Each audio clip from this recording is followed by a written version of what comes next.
Okay जी, last lecture में हम discuss करते हैं, किसी को कोई कंफ्यूजन हो सो फार? कोई कंफ्यूजन अभी तक नहीं? हमने थोड़ा सा डिस्कस किया था, मतलब बहुत ज़्यादा नहीं किया था, लेकिन हमने थोड़ा बहुत डिस्कस किया था। लेकिन आज हम बिल्कुल ज़ीरो से रिवाइज करेंगे और फिर उसके बाद आगे भी चलेंगे कि व्हाट इज़ कम्प्लेक्सिटी एनालिसिस और हम इसको कैसे इस कोर्स में यूज़ करेंगे। एक्चुअली डाटा स्ट्रक्चर कोर्स में जैसे मैंने पहले कहा था कि इट इज़ इम्पोर्टेंट कि हमें जो भी कोड हम देख रहे हैं या जो भी डाटा स्ट्रक्चर हम यूज़ करने लगे, मतलब ये बिल्कुल बेसिक है कि हम ये बता सकें कि दे सकें कि ये किसी और से बेहतर है। ये हमारा as a data structure student या एज अ कंप्यूटर साइंटिस्ट बिल्कुल बेसिक स्किल होनी चाहिए कि हमें पता चल जाए कि दो सॉल्यूशंस को देख के हम कह सकें कौन सा बेहतर है कौन सा। तो आज के लेक्चर में या शायद एक लेक्चर और हमें लगेगा जिसमें शायद पूरे डिटेल में तो नहीं, लेकिन हम इतना जरूर टच करेंगे कि आप कंपैरिजन कर सकें दो डाटा स्ट्रक्चर्स का, मे बी आप कंपैरिजन कर सकें दो एल्गोरिथम्स का। तो बहुत बेसिक से स्टार्ट करेंगे। सबसे पहले हम ये डिस्कस करते हैं कि हमारे पास एक्चुअली कंपैरिजन के तरीके क्या होते हैं। ये वही है रिवीजन जो हमने लास्ट लेक्चर में की थी, आज हम इसको लेके कंटिन्यूएशन में चलेंगे आगे तक। तो सबसे पहले यहाँ पे 3 तरीके लिखे हुए हैं, ये स्लाइड रीड करने की जरूरत नहीं है, ठीक है। मैं एक्सप्लेन कर देता हूँ। पहला तरीका जो लिखा हुआ है कि हम कोड की क्वालिटी कह सकते हैं कि कोड कितना अच्छा लिखा हुआ है, अंडरस्टैंडेबल है कि नहीं। ठीक है, आपने एक दूसरे का कोड डेफिनेटली देखा ही होगा। हाँ, कितने लोग एग्री करते हैं? कोई नहीं करेगा, अच्छा, लेकिन आपने डेफिनेटली एक दूसरे का कोड देखा होगा। तो जब आपने एक दूसरे का कोड देखा होगा या कभी नेट पे कभी वैसे ही सर्च किया होगा, यूज तो नहीं किया होगा लेकिन नेट पे सर्च किया होगा, तो कोड पढ़ा हुआ है तो नजर आ जाए तो पता चल जाती है कुछ चीज़ से भी समझ लर्निंग के पॉइंट ऑफ व्यू से इंपॉर्टेंट चीज़ है बिल्कुल। तो एक्चुअली जब आप सॉफ्टवेयर इंजीनियर बन जाएंगे तो बहुत सारा काम यही होगा, गूगल से उठाया, अपने कोड में डाटा चलाया, चल दिया, ठीक है चल रहा है, तो उसको समझ लिया कि कैसे चल रहा है और आइंदा के लिए यूज किया। तो बिल्कुल आपने बहुत हेल्प किया। इन एनी केस आपने कोड देखा और आपने कहा कि ये कोड लिखा हुआ तो है, लेकिन क्या इससे बेहतर हो सकता था? ठीक है, अच्छा सॉरी, अभी जो पॉइंट डिस्कस कर रहा हूँ, आपने कोड देखा, क्या समझ भी आ रहा है कि नहीं समझ आ रहा है? कोड देखो, उसके अंदर पता नहीं कोई कॉम्प्लेक्स सा सिंटैक्स लिखा हुआ है या इस तरह के इंस्ट्रक्शंस को यूज किया जो कि बड़ी ही लो लेवल इंस्ट्रक्शंस हैं और आपको समझ ही नहीं आ रहा कि कोड क्या लिखा है। ठीक है, अच्छा, एक तो ये हो गया। दूसरा ये हो गया वेरिएबल की नेमिंग ही ठीक नहीं है, वेरिएबल नेमिंग ही बहुत बुरी है। तीसरा एक क्लास बनी कोई नहीं है बीच में, सारा का सारा कोड ऐसे एक फंक्शन शुरू हुआ, एंड तक वही लिखा हुआ है, मेन के अंदर सारा कोड लिखा हुआ है। कोई मॉड्यूलर प्रोग्रामिंग नहीं है, कोई उनका आपस में इंटरेक्शन समझ नहीं आ रहा कि कोड चल कैसे रहा है। ठीक हो गया। तो कोड्स में ऑब्जेक्ट ओरिएंटेशन को यूज करना, नेमिंग कन्वेंशन अच्छी यूज करना, कोड के अंदर कमेंटिंग ऐड करना, कोड को डिजाइन करना लिखने से पहले, ये कितनी क्लासेस होनी चाहिए, हर क्लास की क्या रिस्पॉन्सिबिलिटी। अगर ये बेहतर हो तो एक प्रोग्रामर दूसरे प्रोग्रामर के साथ अपना कोड शेयर कर सकता है, दूसरा प्रोग्रामर उसको अप्रिशिएट करेगा कि मुझे समझ आ रहा है कि कोड क्या लिखे, कल अगर इस कोड को मुझे चेंज करना हो तो मैं कर सकता हूँ। सॉफ्टवेयर की बहुत इंपॉर्टेंट प्रॉपर्टी होती है कि it is modifiable and it is extensible. Modifiable ये कि आप उसको चेंज करें तो आप उसको, ये दोनों शायद एक ही टर्म है, मॉडिफाई कर सकते हैं या एक्सटेंड कर सकते हैं। कि कल को उसके अंदर कोई नई फंक्शनैलिटी ऐड करनी है तो सारा कुछ स्क्रैच से ना लिखना। आप एक स्पेसिफिक क्लास के एक स्पेसिफिक फंक्शन को रीराइट कर दें, उसके अंदर जो रिक्वायर्ड चेंज है वो कर दें, बाकी सारा प्रोग्राम उसी को स्पेसिफिक फंक्शनैलिटी के लिए कॉल करता हो, तो आपका सारा का सारा प्रोग्राम ठीक हो। तो ये अगर असाइनमेंट की रिस्पॉन्सिबिलिटी आपने ठीक की हुई है, रिस्पॉन्सिबिलिटी असाइनमेंट आपने ठीक की हुई है सॉरी, तो आपका प्रोग्राम बड़ा अच्छा एक्सटेंसिबल होगा। लेकिन ये थ्योरी है सॉफ्टवेयर इंजीनियरिंग। इस कोर्स में हम सॉफ्टवेयर इंजीनियरिंग को नहीं देखेंगे, ये सारी चीजें इंपॉर्टेंट है। गुड प्रोग्रामिंग प्रैक्टिसेस या एल्गोरिथम की अगर प्रॉपर्टीज, अच्छी प्रॉपर्टीज में देखा जाए तो this is one of them, लेकिन हम उसको नहीं अभी देखेंगे। तो दो कोर्स के कंपैरिजन में उसकी सॉफ्टवेयर इंजीनियरिंग कैसी है, दिस इज इंपॉर्टेंट। हम देखेंगे बाकी दोनों पॉइंट्स को। सेकंड पॉइंट है कि यहाँ पे लिखा हुआ है हाउ लॉन्ग, ये एक्चुअली टाइम की बात हो रही है। दूसरी चीज यहाँ पे मेमोरी, तो हमने इन दो चीजों को देखना है। हाउ लॉन्ग मींस के कितने टाइम में एग्जीक्यूट होगा, इसके बहुत से तरीके हो सकते हैं। हम स्टार्ट करेंगे नाइव, बल्कि नाइव से भी नाइव तरीके से, तो फिर आहिस्ता आहिस्ता हम उसको इम्प्रूव करते करते उस लेवल पे चले जाएंगे जहां हम एक्चुअली अपने सॉफ्टवेयर की डॉक्यूमेंटेशन में लिख सकें कि ये कैसे या कितने टाइम में एग्जीक्यूट होगा। सेकेंडली स्पेस, ऐसा पॉसिबल ही नहीं कि आपके पास अनलिमिटेड रिसोर्सेज हो।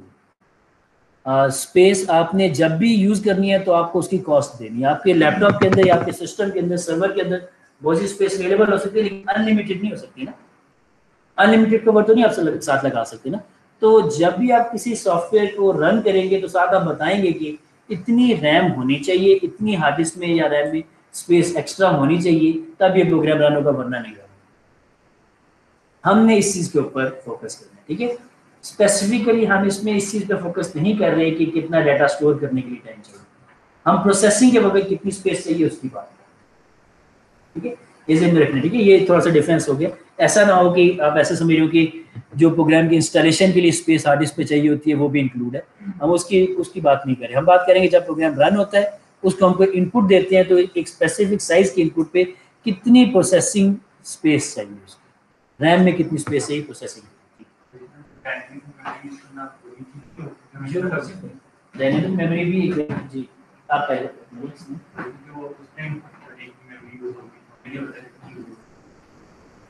हम एक्चुअली चेक करेंगे ना।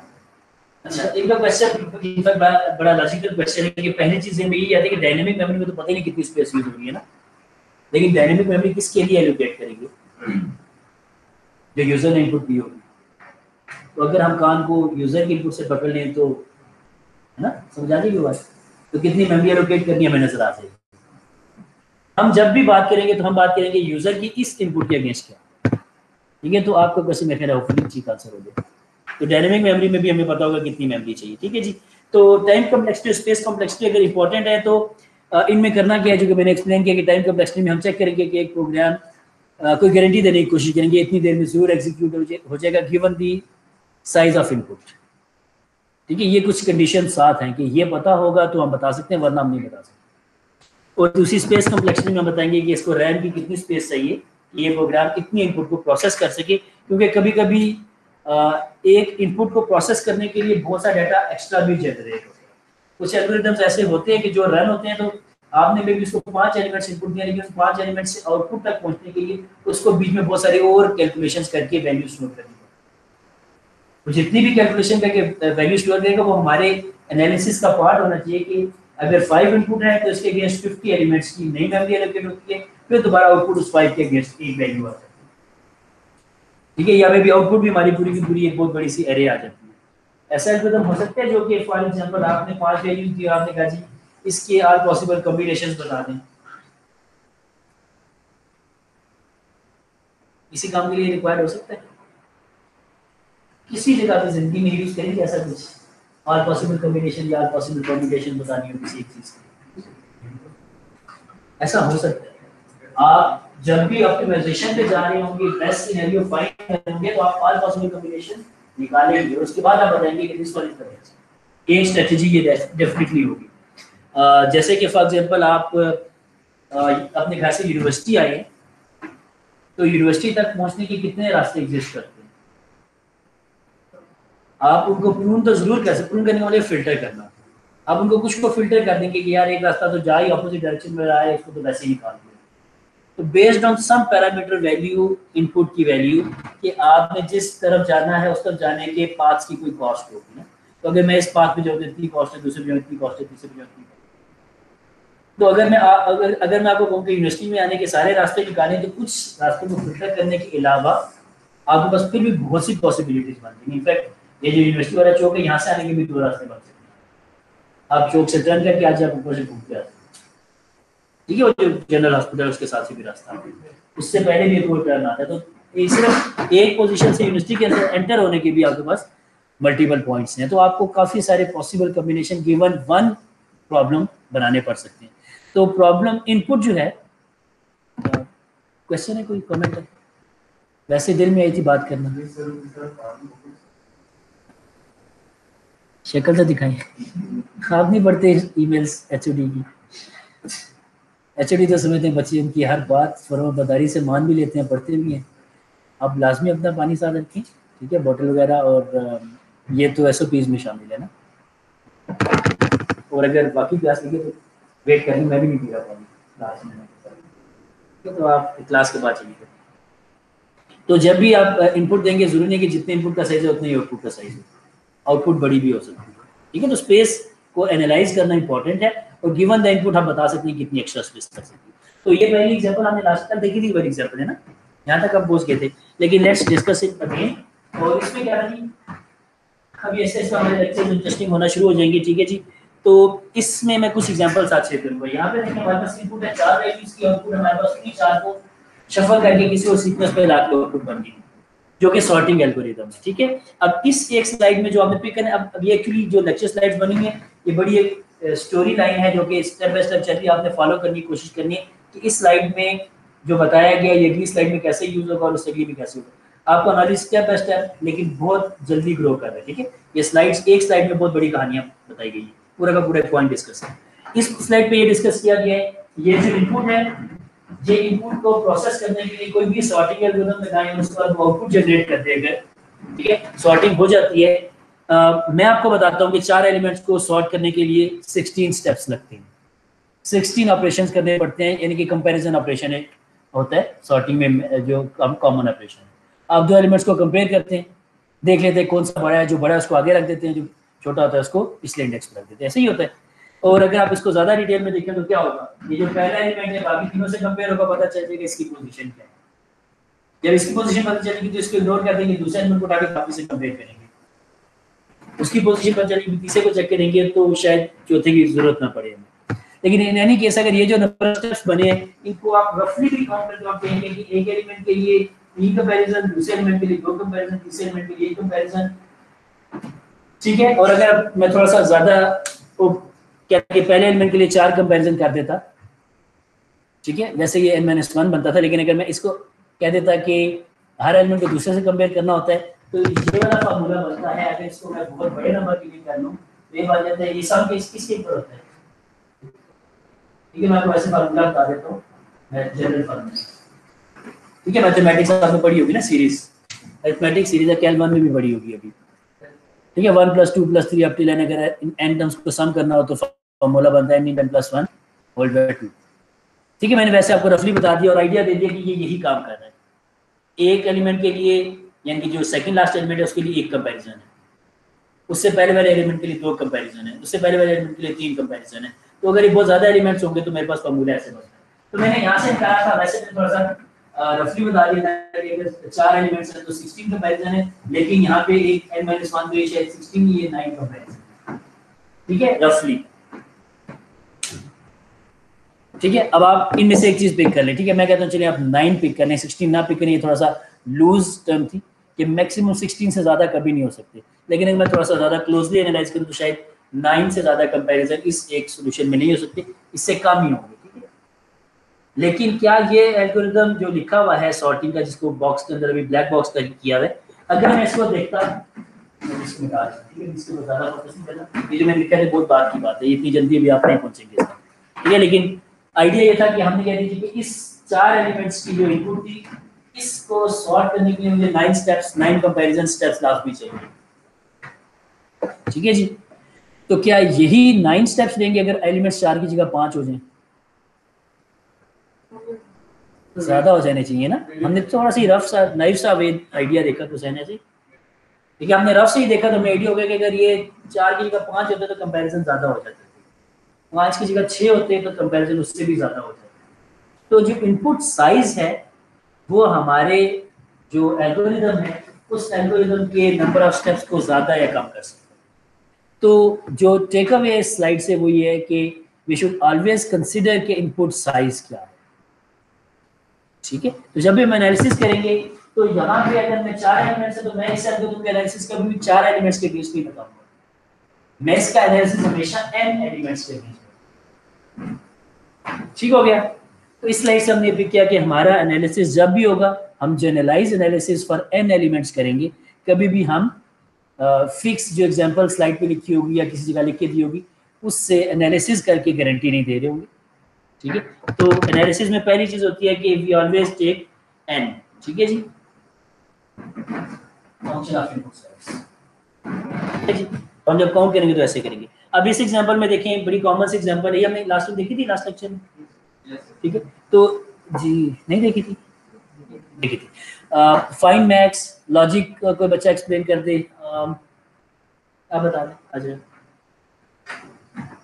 सर, हम लोगों ने फर्स्ट एरे के फर्स्ट को मैक्सिमम कंपेयर कर लिया है, अगर मैक्सिमम से बड़ा है तो फिर वो मैक्स के उसमें आ जाएगा, और अगर कोई नहीं है तो फिर हमारा वो फर्स्ट इंडेक्स पर होगा। तो बेसिकली लॉजिक ये थी जो यहाँ पे लिखी हुई है, अगर सिंपल समझने की कोशिश करें, इस एरे में कहीं पे भी मैक्सिमम एलिमेंट हो सकते हैं। हमने जो इसका जीरो इंडेक्स था पहले कह दिया कि इस पे जो वैल्यू पड़ी दिस इज द मैक्सिमम, ये हमारा पहला गेस है। और हमने ये कह सकते हैं कि हमने भी तक देखा ही एक एलिमेंट था, हमने कहा यही सबसे बड़ा है। जब बाकी देखेंगे तो बताएंगे कि कोई इससे बड़ा था या नहीं। और हमने स्टार्ट ये किया कि इसके नेक्स्ट एलिमेंट से शुरू किया और आखिरी एलिमेंट तक सब के साथ इसको कंपेयर करते गए। जहां पे बड़ा एलिमेंट मिल गया हमने स्वैप कर दिया कि मैक्सिमम अब ये वाला है, और वहां पे टर्मिनेट तो नहीं किया ना, क्योंकि अभी जो बड़ा मिला है हो सकता है उससे भी बड़ा आगे कहीं पड़ा हो। तो जब तक हम इस एलिमेंट को यहाँ पे कंपेयर ना कर लें, जो भी मैक्सिमम इस पोजीशन के बाद जो भी मैक्सिमम आएगा वो इधर आ जाएगा, फिर उसको अगले से कंपेयर ना कर लें, फिर उसको जो मैक्सिमम आएगा उसको अगले से, और सबसे लास्ट इंडेक्स तक जब तक हम अभी तक का करंट मैक्सिमम हमारा कह सकते हैं रनिंग मैक्सिमम। एक स्टेप के बाद मैक्सिमम चेंज हो सकता है, 2 स्टेप के बाद मैक्सिमम चेंज हो सकता है, 3 स्टेप के बाद हर स्टेप पे मैक्सिमम चेंज हो सकता है। तो जो करंट मैक्सिमम है वो हमारा हर स्टेप पे चलते चलते लास्ट एलिमेंट तक से कंपेयर होगा, तभी हमें पता चलेगा कि इस दिस द जो भी एलिमेंट आप मिला दिस इज द मैक्सिमम।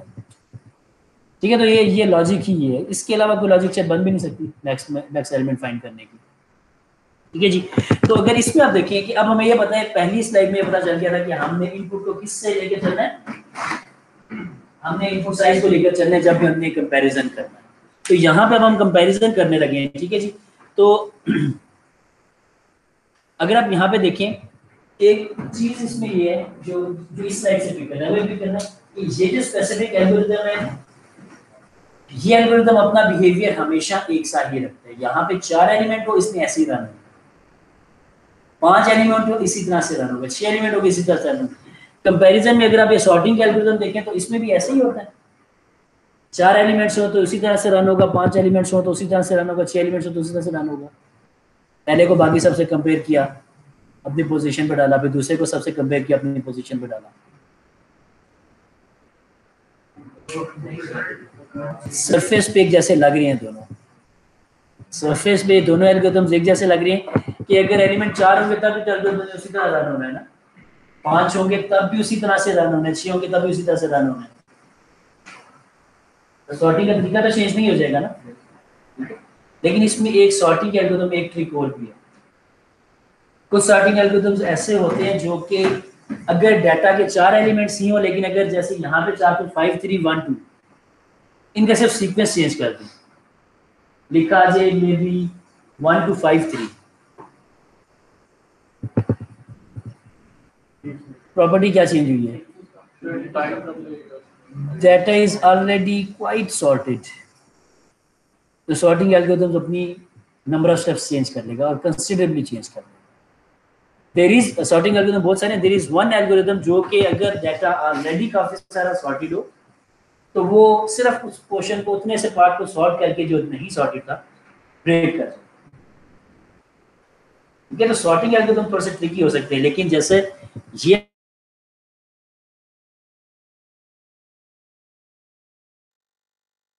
किसी भी तरह का आज 4 एलिमेंट है तो एक तरह सॉल्व करेगा, 5 एलिमेंट्स है तो एक स्टेप ज्यादा ले लेगा, लेकिन एग्जैक्टली वही टेक्निक फॉलो करता है। ठीक है, तो ये अपना बिहेवियर डाटा की प्रॉपर्टीज पे चेंज नहीं करता।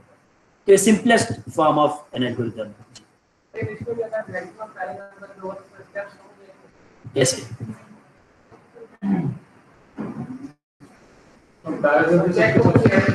गारंटी नहीं दे सकते अगर पहले एलिमेंट मैक्सिमम है कि नहीं ना जी। जो आपने पहले सॉर्टिंग वाला बताया सर, फिर उसे ये भी तो ढूंढने के लिए ढूंढना पड़ेगा ना कि कौन सा वाला अनसॉर्टेड है, तो उनका स्टेप ज्यादा नहीं होता। वो एल्गोरिथम ग्रो ही ऐसे करता है कि वो एक साइड सॉर्टेड रखता है, दूसरी साइड अनसॉर्टेड होती है। जब उसे मिल जाता है, एक स्पेसिफिक कंडीशन मीट कर जाती है तो ब्रेक कर जाता है। वो कहते हैं कि इससे पहले सब सॉर्टेड है तो मैं और क्या करूँ। तो देखो ये मतलब होता ही है कि वो डाटा को सॉर्ट कर रहा होता है ना, और पासेस कर रहा होता है, एक पास की अभी भी सॉर्टेड नहीं, दूसरी पास की अभी भी कोई अनसॉर्टेड था, फिर सब पास की, सारे एलिमेंट्स वहीं के वहीं रह गए, मैंने कुछ भी नहीं किया। इसका क्या मतलब, पहले बार उसने सारे एलिमेंट्स को देखा, उसने कहा कि ये दो आपस में स्वैप हो गए, पोजीशन चेंज हो गई, दोबारा उसने पास की, उसने कहा कि अच्छा वो दो आपस में चेंज हो गए, तीसरी बार पास की, कोई भी आपस में चेंज नहीं होता। इसका मतलब क्या है, ब्रेक कर सकते। ठीक है, तो 5 दफा नहीं चलेगा अगर 5 एलिमेंट। वो 3 दफ़ा में ब्रेक कर देगा, 2 दफ़ा में भी कर सकते हैं। इनफैक्ट पहली दफ़ा चेक करेंगे, उससे सॉर्टेड डाटा पकड़ा दे, वो एक पास करेगा और कहेगा ये तो सॉर्टेड डाटा है। ठीक है, तो ये आपने पढ़ी भी है शायद सॉर्टिंग टेक्निक जी। हाँ ठीक है, तो सॉर्टिंग टेक्निक्स में इस तरह के काम होते हैं कि वो given a different type of input may be the sequence of input is change, तो डिफरेंटली बिहेव करेंगे, और अगर सीक्वेंस कुछ और हो तो डिफरेंटली बिहेव करेंगे। लेकिन ये एल्गोरिथम बहुत सिंपलेस्ट एल्गोरिथम है, मासूम सा, जो मर्जी कहते हैं, कहते हैं बस मैंने ये स्टेप ले लिया, इसके अलावा मुझे कोई तरीका नहीं आता, मैं कोई एफिशिएंसी नहीं डाल सकता, कहीं बीच में ब्रेक नहीं करूंगा। तो लॉजिक जो पॉइंट भी करने का था, इस एल्गोरिथम के पूरे जितने भी स्टेप्स हैं लिखे हुए, इनके अंदर कहीं पे भी रिटर्न स्टेटमेंट या कोई एग्जिट या कोई इस तरह की चीज़ नहीं। इट मीन्स कि इसने हमेशा पूरी एग्जीक्यूशन करनी है और फिर रिजल्ट बताना है और अपना बिहेवियर चेंज नहीं करना। ठीक, तो यहाँ पे हमारे पास ये एक सिंपलेस्ट एल्गोरिथम था कि some algorithms do not change their behaviour, input जैसे मर्जी है, ठीक है, लेकिन कुछ करते हैं। ठीक है, तो पिक ये करना है कि कुछ एल्गोरिथम इतने सिंपल नहीं होते। वो कैसे होते हैं? वो ऐसे एल्गोरिथम होते हैं, ठीक है, सॉर्टिंग से ज्यादा सिंपल दे दिया एग्जांपल सर्च की।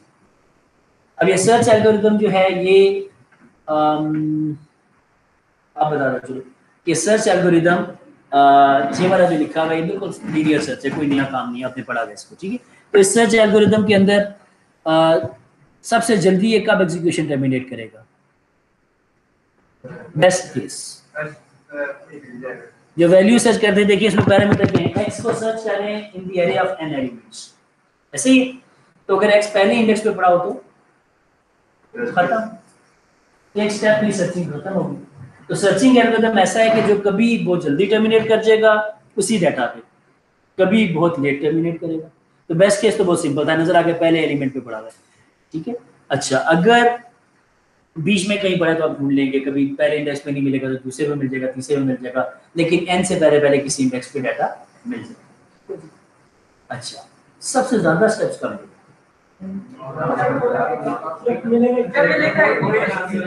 अच्छा, इसका आंसर नहीं है। आपको एक वजह बताया, ठीक है, मुझे जो समझ आई वो ये था कि शोर मच गया।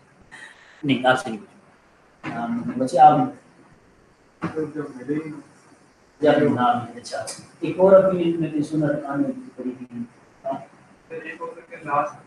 ठीक है, दो चीजें आ गई, लास्ट इंडेक्स पे मिल जाए या मिले ना। अच्छा जी,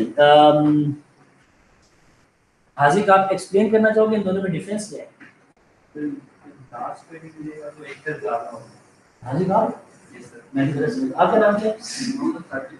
साकिब। अच्छा, मैं आपको सॉरी, आप अभी आप बताओ बात में। लास्ट पे सारे जो एवरेज चेक करेगा, डाटा चेक करेगा, तो अगर सारे नहीं हो लास्ट पे मिल जाएगा तो एक स्टेप बच जाएगा, उसकी हिसाब से लास्ट पे ना मिले तो एक दफा चेक सब लोग फॉलो किए। ठीक है, तो यहाँ पे अगर आप देखें तो अगर आपको लास्ट इंडेक्स पे एलिमेंट मिल जाता है तो लास्ट आइटरेशन पे जब i की वैल्यू n-1 होगी, ठीक है, n-1 आखिरी इटरेशन है, n-1 होगी तो x वहां पे मिला होगा इज इक्वल टू 2 हो जाएगा। आप इस रिटर्न स्टेटमेंट में आ जाएंगे और रिटर्न करके टर्मिनेट हो जाएगा। तो जब मैच कर गया तो सिर्फ एक स्टेटमेंट एग्जीक्यूट होगी, और अगर मैच नहीं किया, जब ये मैच नहीं किया तो नेक्स्ट स्टेटमेंट कौन सी एग्जीक्यूट होगी? इसके बाद, इफ के बाद, इफ फॉल्स हो गया तो कहां जाएगा? आप कुछ कहना चाह रहे हैं? दोबारा ऊपर जाएगा, इंक्रीमेंट करेगा, कंपैरिजन करेगा, और i की वैल्यू n के इक्वल हो जाएगी तो ब्रेक करेगा, और उसके बाद रिटर्न i करेगा -1। तो इक्वल होने के केस में एक स्टेटमेंट थी, इक्वल ना होने के केस में 1, 2, 3 एक्स्ट्रा स्टेटमेंट्स आ गए। ठीक है जी, तो जो वर्स्ट केस असल में अगर बिल्कुल टू द पॉइंट बताएं तो वो ये कि जब डाटा नहीं मिलेगा। ठीक है, जब मिल जाएगा तो फिर भी एक आध स्टेप, 2 स्टेप्स कम लगेंगे, लेकिन अगर नहीं मिलेगा तो फिर तो मैक्सिमम जितने मैक्सिमम स्टेप्स हो सकते थे वो है। ठीक है, तो ये 3 केसेस हैं, बेस्ट केस, वर्स्ट केस और एवरेज केस। तो ये हो गए तीनों, हम चेक कर सकते हैं हर एल्गोरिथम के ऊपर। लेकिन कोई बच्चे ये एग्जांपल देना चाहिए कि कहीं भी बेस्ट केस हमें बहुत सूट करता हो, हमें बेस्ट केस पता चल जाए कि बस जी बहुत अच्छा। बाकी चेक करने की जरूरत नहीं है, बस कितना होगा या एवरेज कितना होगा इसकी जरूरत नहीं। Best knowing the best case is enough for the to choose this algorithm.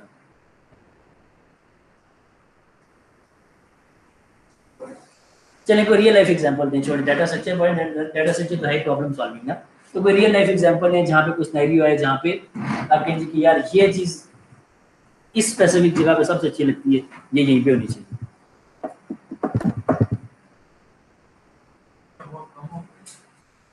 चलिए डाटा रियल लाइफ में वैसे एवरीडे लाइफ में से कोई एग्जांपल, मेरे लेक्चर यूजुअली डाटा स्ट्रक्चर कैसे ही होते हैं, एवरीडे लाइफ में से एग्जांपल उठाएं, यहाँ तक कि आप फॉर एग्जांपल साइकिलिंग करते हैं शाम को ना, तो अपने साइकिल की एग्जांपल बता दें कि वो भी चलती है।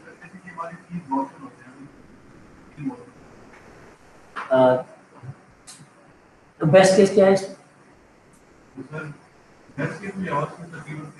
अच्छा ठीक है, आप इस तरह से कह रहे हैं कि आपका वाउचर वही निकलेगा जो मर्जी हो जाए, ठीक है बेस्ट केस। अच्छा चलिए एक किसी ने एग्जांपल देनी हो कोई, और मैं एक्चुअली ओपन अप करता हूँ टेबल को कि किस तरह की एग्जांपल्स भी मैं एक्सपेक्ट कर रहा हूँ। शाहिद अफरीदी को सब लोग जानते हैं, लास्ट बॉल पे छक्का हो चाहिए और आप उमर गुल को भेजना हो या अफरीदी को भेजना हो, किसका बेस्ट केस बेहतर है? चांसेस के छक्का कौन मार लेगा इस बॉल को, ठीक है जी। जिनको क्रिकेट नहीं आती उनके लिए क्या एग्जांपल दी जा सकती है? किसी क्रिकेट ना आती हो, ना खेलना पसंद ही ना हो, या शायद अफरीदी से ही नफरत हो, हाँ ऐसे भी लोग हैं, ठीक है नहीं केस। लेकिन ये example is very valid example कि किसी केस में भी जस्ट चूज के which one is the best, कि अगर वो सही चला तो बस मुझे इस केस में अच्छी आउटपुट दे दे। एक और एग्जांपल देता हूँ, अब मैं वो डाटा वाली एग्जांपल देता हूँ। एक डाटा वाली एग्जांपल ये है कि आपकी यूनिवर्सिटी जो है उसकी तो बहुत बड़ी एनरोलमेंट, जो जितने भी बच्चे एनरोल हुए थे उसकी कोई लिस्ट हमारे पास या एरे हमारे पास बनी हुई थी, सारे स्टूडेंट्स जो बैच 2019 में आए थे, ठीक है जी। और यूनिवर्सिटी ने उसको सॉर्टेड वे में किस तरीके से बड़ा एफिशिएंट वे में रखा हुआ है ताकि जब भी सर्च करना हो तो सर्चिंग बहुत फास्ट हो जाए। आपको पता है सर्चिंग सॉर्टेड डाटा में बेहतर होती है। उसके बाद मैंने कहा कि अब डाटा स्ट्रक्चर के स्टूडेंट्स की लिस्ट बनानी है मुझे ना, ये एक हाइपोथेटिकल एग्जांपल है लेकिन ये पॉसिबल ही हो भी सकती है। तो मैंने कहा जी डाटा स्ट्रक्चर में स्टूडेंट्स एनरोल कर रहे हैं, लेकिन मैं चाहता हूँ कि डाटा स्ट्रक्चर के स्टूडेंट्स भी सॉर्टेड वे में ही मेरे पास है। मैं बाद में भी सॉर्टिंग रन कर सकता था लेकिन बाद में नहीं करना चाह रहा, मैं चाह रहा हूँ कि साथ साथ होती है। तो मैं क्या कर सकता हूँ, अगर ये सॉर्टेड है तो यहाँ पे पहला एलिमेंट है, यहाँ दूसरा, तीसरा, चौथा, सो ऑन, ये रोल नंबर्स हैं फॉर एग्जांपल। और ये डाटा स्ट्रक्चर की अगर लिस्ट है तो इस डाटा स्ट्रक्चर की लिस्ट में जब पहला एलिमेंट डालता हूँ सॉर्टेड वे में तो कहाँ पे जाएगा, पहले इंडेक्स पे जाएगा। दूसरा एलिमेंट ऐड करता हूँ तो वो ऐसे ही आएगा ना, ठीक है। अब एक सॉर्टिंग टेक्निक ऐसी है जो कि करती है कि जो डेस्टिनेशन एरे है ना, डेस्टिनेशन पोजीशन जो जहाँ पे डाटा इंसर्ट करना है, वो कोशिश ये करती है कि जो नया एलिमेंट आए उसमें ऑलरेडी अवेलेबल जितने भी डाटा पड़ा हुआ है उनसे कंपेयर करके नए एलिमेंट की पोजीशन ढूंढे, ठीक है। सॉर्टिंग, इस सॉर्टिंग का नाम है इंसर्शन सॉर्ट ना। क्या पढ़ेंगे मजीद में डिटेल भी पढ़ा हुआ कि जब ये 0 से कोई तो पहला एलिमेंट चाहिए तो पहले इंडेक्स पे चला जाए, लेकिन जब सेकंड एलिमेंट आएगा तो वो जो पहले से इंसर्टेड एलिमेंट है इसमें एक एलिमेंट इंसर्टेड है, सिर्फ उतने एलिमेंट से कंपेयर करेगा अपने आप को और अपनी पोजीशन डिटरमिन करेगा। तो यहाँ पे बड़ा एलिमेंट आ रहा है, 0 से कंपेयर होगा उसके नेक्स्ट एलिमेंट पे इंसर्ट हो जाएगा, नेक्स्ट इंडेक्स पे इंसर्ट हो जाएगा। तो दो एलिमेंट आ गए एरे के अंदर, अब तीसरा एलिमेंट आएगा। जब तीसरा एलिमेंट आएगा तो वो क्या करेगा, वो भी कंपैरिजन करेगा और अपनी पोजीशन ढूंढेगा, तो वो सेकंड इंडेक्स पे मिलेगी, 0 1 2 इंडेक्स पे मिलेगी, ठीक है जी। ऐसे ही है। तो ये टेक्निक दो तरह से इंप्लीमेंट हो सकती है।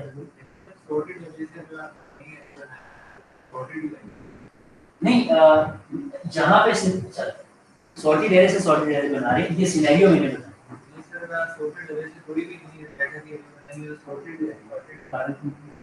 यही मैं बताना चाह रहा हूँ कि हमारा प्रॉब्लम ही ये है, जो चीज हम सॉल्व करना चाह रहे हैं वो यही है कि एक सॉर्टेड एरे पर से एक और सॉर्टेड एरे बनानी है, ठीक है।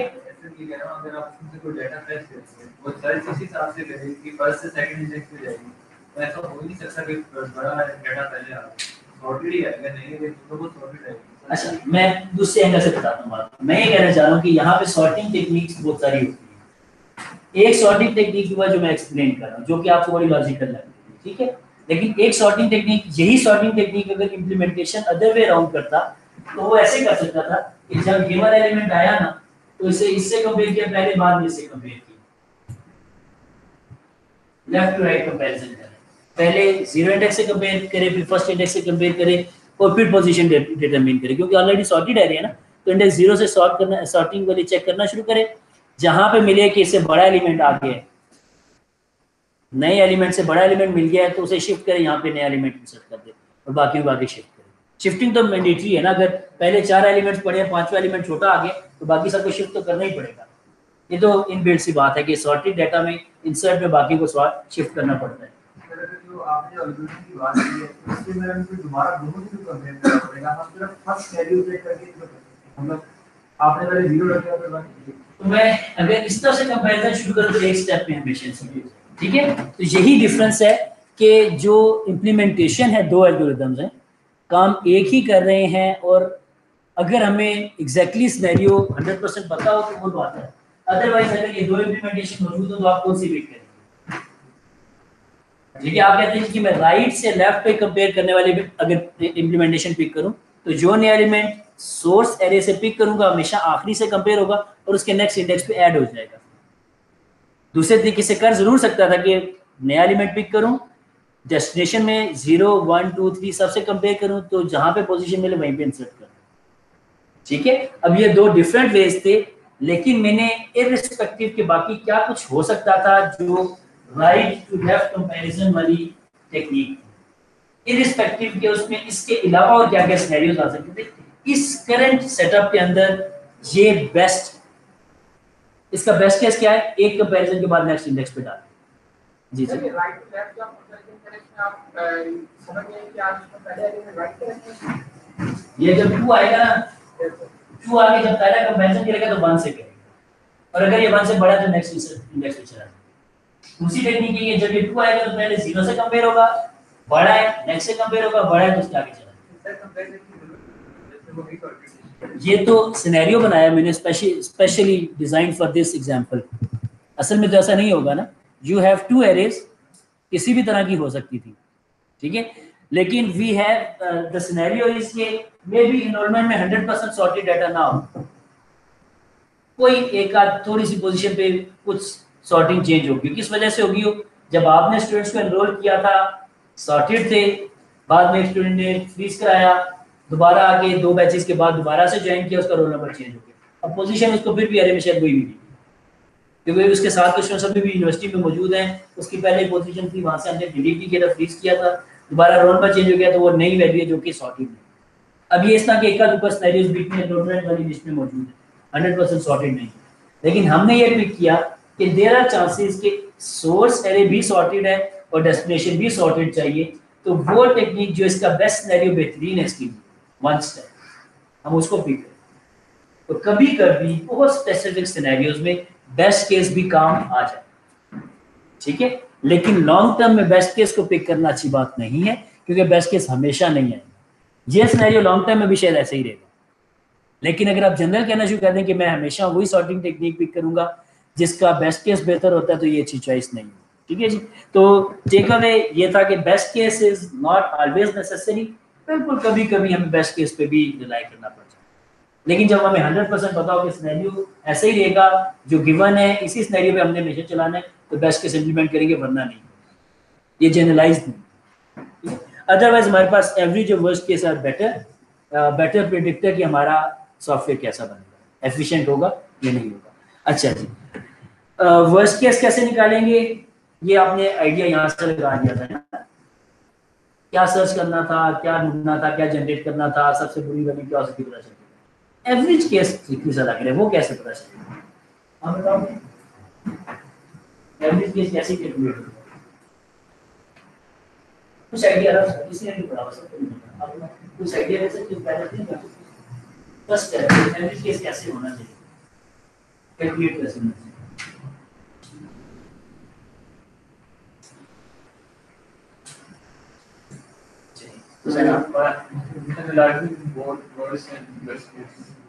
अच्छा, इन्होंने थोड़ा सा हिंट दे दिया कि बेस्ट केस और वर्स्ट केस दोनों को मिला के सम करें और डिवाइड बाय 2 कर लें, एवरेज ले लें, तो इसके एवरेज केस देंगे।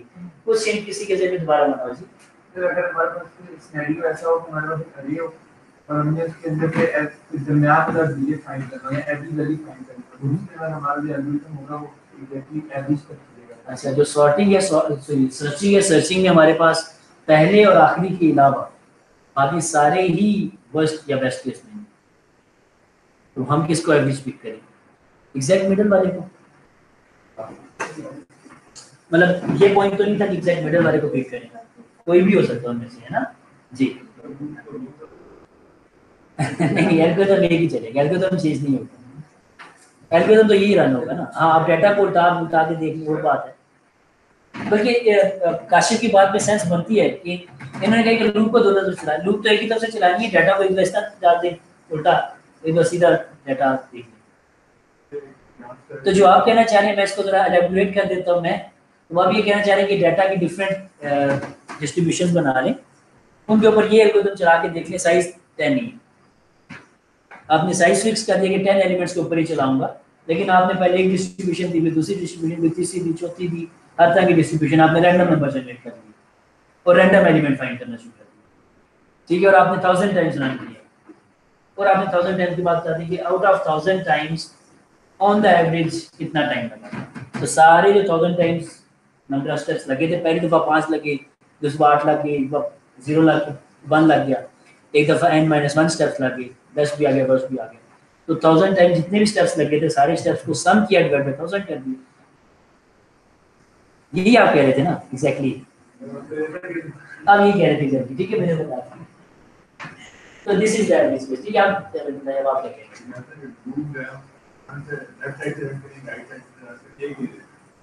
उस केस में कोड चेंज हो जाएगा ना, तो कोड को n to 1 जाना है, 1 to n जाने में डिफरेंस आ सकता है। मैंने सबको बता दिया कि एक्चुअली ये कहना चाहिए था काशिफ, तो मैंने क्लियर ये बता दिया। अगर आप, मैंने इसलिए बात बता रहा कि आप मेरे से एक एक्सप्रेशन भी देखेंगे मैं क्या कहना चाह रहा हूं, ठीक है जी। कि एवरेज केस ये होता है कि आप एक्चुअली इसी कॉन्सेप्ट को पिक करें, जैसे जो आपने लगाना चाहा था कि डाटा को चेंज किया जाए, एक बार लेफ्ट टू राइट देखा जाए, एक बार राइट टू लेफ्ट। तो मैं कह रहा हूँ कि इसको चेक करने के लिए कोड में चेंज नहीं करनी है हमने, कोड वही रहना चाहिए। हम डाटा को कभी एक तरह से उल्टा देते हैं, कभी दूसरी तरह से चेंज कर देते हैं, उसकी जो भी परम्यूटेशन बनती है उनको देख लें, ठीक है। तो इसकी एक एग्जांपल बड़ी कॉमन सी ये हो सकती है कि जैसे आप कोई हार्डवेयर का पीस खरीदते हैं, जैसे प्रोसेसर खरीदते हैं या जीपीयू खरीदते हैं, कोई मतलब अगर आप गेमिंग करते हैं, तो यूजुअली उसके साथ लिखा होता है कि ABC बेंचमार्क के ऊपर इसकी परफॉर्मेंस क्या है। कभी देखा इस तरह का काम? कंप्यूटर साइंटिस्ट का देखना चाहिए आप लोगों ने। कंप्यूटर साइंटिस्ट आप, आपके भाई ने नहीं ला के देना आपको लैपटॉप, ठीक है जी। आप भी भाई से मंगवाते हैं कंप्यूटर साइंटिस्ट आप में, बाद में आपसे उन्होंने फैन भी ठीक करना है लैपटॉप का, ठीक है। तो लेकिन एनी केस आपको पता होना चाहिए कि जब हार्डवेयर का कोई पीस खरीदते हैं तो हार्डवेयर की परफॉर्मेंस लाजमी चेक की जाती है, ठीक है। जब हार्डवेयर, इनफैक्ट हार्ड डिस्क की सिंपल आप देखें, इनफैक्ट आप लोगों को होमवर्क असाइनमेंट अपने बनाने, ठीक है। जितने लोगों ने ज़्यादा उसको डिटेल में नहीं भी देखा, आप सिंपल किसी हार्ड डिस्क के ही स्पेसिफिकेशन रीड करें तो उसमें लिखा होता है कि किस वर्कलोड के ऊपर इसकी क्या परफॉर्मेंस। तो वो जो वर्कलोड होता है ना कि इसमें डाटा की ये राइटिंग, ये रीडिंग की परफॉर्मेंस है, वो एक एवरेज होती है। वो जो बेंचमार्क होता है वो होता है कि ये डाटा सेट और रैंडमली जनरेट हुआ है, इसको पहले इसमें इतने राइट्स ऐसे परफॉर्म करने, फिर इतने रीड्स ऐसे परफॉर्म करने, फिर राइट के बाद रीड करके देखिए, फिर रीड के बाद राइट करके देखिए।